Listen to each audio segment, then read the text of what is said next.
personality which shows itself only in play. Dumb human animals. Henry, these are not pretty guinea pigs, they are children. They cannot speak. I am convinced that in this case, the not speaking is a refusal of one part of the mind to allow the other part to express itself freely. You suggest they play out what they cannot speak out. Precisely. You are the same Henry Jekyll, forever seeking keys to the locked doors of the mind. Thank you, Dr. Jekyll. They do enjoy coming in the afternoon to your garden. They really never want to leave, especially Jane.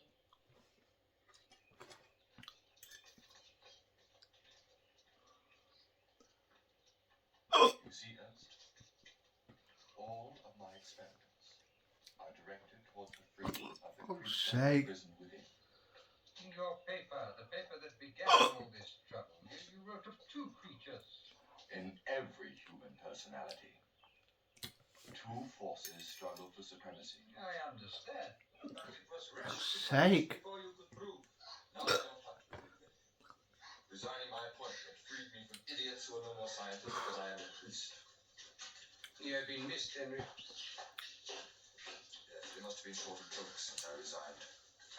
Takes me back to Was that a reason to disappear from professional life? 2010, 2011, Bournemouth In the middle of London. Is it wise? Avenue of sorry, Colleagues, it's very wise. Is it junction fair? of White House Avenue and Be fair to me. Shelley Road when I got the hiccup. Who apart from yourself has even Hiccups. given me a hearing? Forget the profession for a moment. What of the others? Those who care for you. Yes, I see. Of course, Kitty has spoken to you. She asked you to come. Think how it is for Kitty. You live here alone, without servants, without friends. What is it like for her? What does Kitty think about this? In 6 years of marriage, Kitty has never thought about my work. Forget your work for a moment. Your home is in ruins. Your life is in dust sheets. I need privacy for my work. I can't think about anything else. My work is far too near completion for me to stop now. But to what end are you working, my dear Henry? Man has always known that his personality is an uneasy and unsatisfactory combination of conflicting elements. We must accept this conflict and support the good in us. Good, evil. This moral quibbling is useless. Man as he is comprises two beings. One whom I call man as he could be. In his perfection, this inner man is beyond good and evil. And the other man? He too is beyond good and evil. Man as he would be. Free of all the restrictions society imposes upon us. Subject only to his own will. It is Very dangerous man, my friend. Uncle Ben's, but it's Ben's original. Moral restrictions of which you make so little. Spicy chili rice. It is for us to release and understand every force in nature. This higher man you speak of is the weaker element in us. Our lust and our violence feed the weaker man. That is why there are so few saints and so many sinners.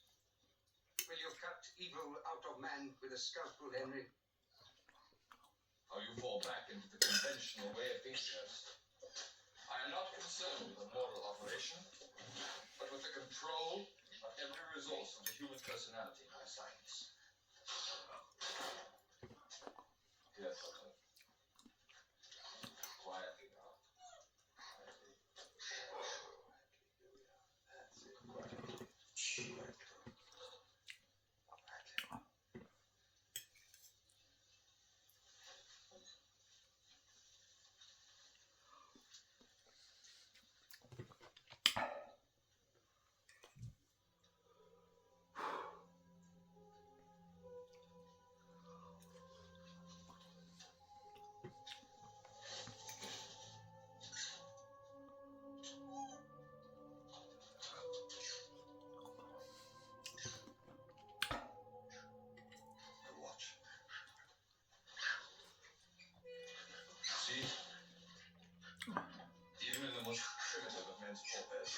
More pure, totally unrestrained energy.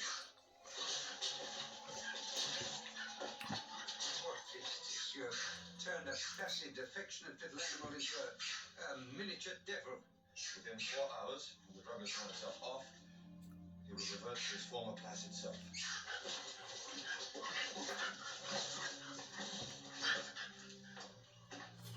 Can you not take a violent creature and let some opposite drug transform into its higher nature?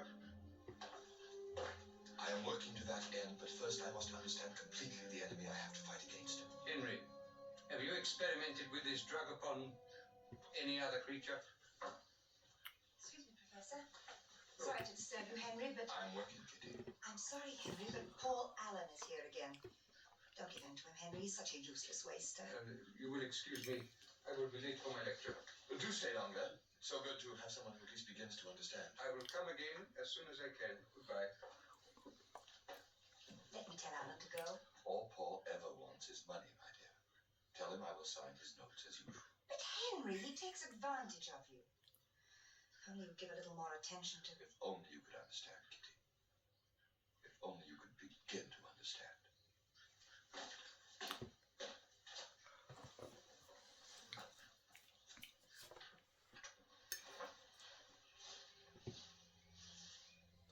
What do you think, Ernst? I am perplexed, and to be frank, a little frightened. You too. Henry is working in a very dangerous field. He locks himself in that laboratory for days and nights on end. Sometimes he looks so ill. A few weeks ago, I had to carry him to bed. He got up as soon as he could walk. You should have sent for me. Oh, he wouldn't let anyone examine him. One whole night. Oh, it was terrible. Tell me. I was so frightened. Tell me the facts. I heard him in his room. He was shouting. It was a strange, terrible sound. It was a fever brought on by exhaustion. But the voice, Ernst. It was a strange voice. See. Kitty, my dear, there is nothing wrong with Henry that rest and yourself cannot cure. Rest perhaps, but not me. I can't cure anything for him. You are married to a man of very great talent. Genius, perhaps. Such men are always difficult to live with. Surely you must realize... Tell me frankly, Ernst. Could his mind be seriously disturbed? Disturbed? Seriously enough for him to be sent away? You worry excessively, my dear. Henry is obsessed. He is obsessed with his experiments. Such concentration is unwise, but hardly insane. You must try to help. Wow, We must both try to help him. that's not enough. Yes, we must. Goodbye, my dear. Farewell. Now, a few years ago, quite easily, but not now.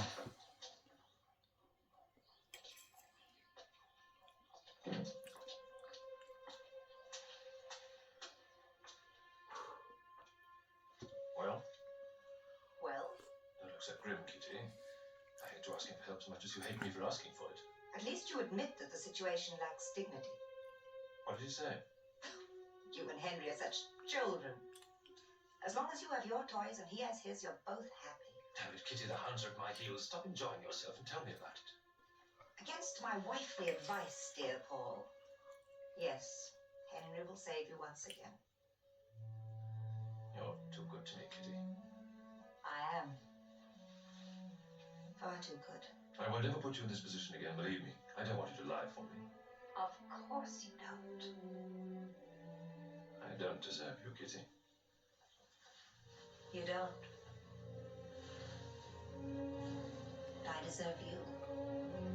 I deserve nothing better than you.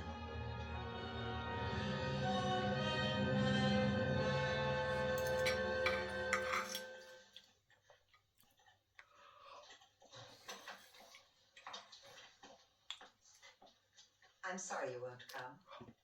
How can you bear these endless dinner parties, Kitty? Oh, they can be quite gay. Listen to a lot of braying asses full of cant and hypocrisy. These are my friends, Henry. Ugh. Wow, that's not enough. Let's both I don't. keep I could ever have a chicken you from being fowl social again. and me from being antisocial. Let's be together.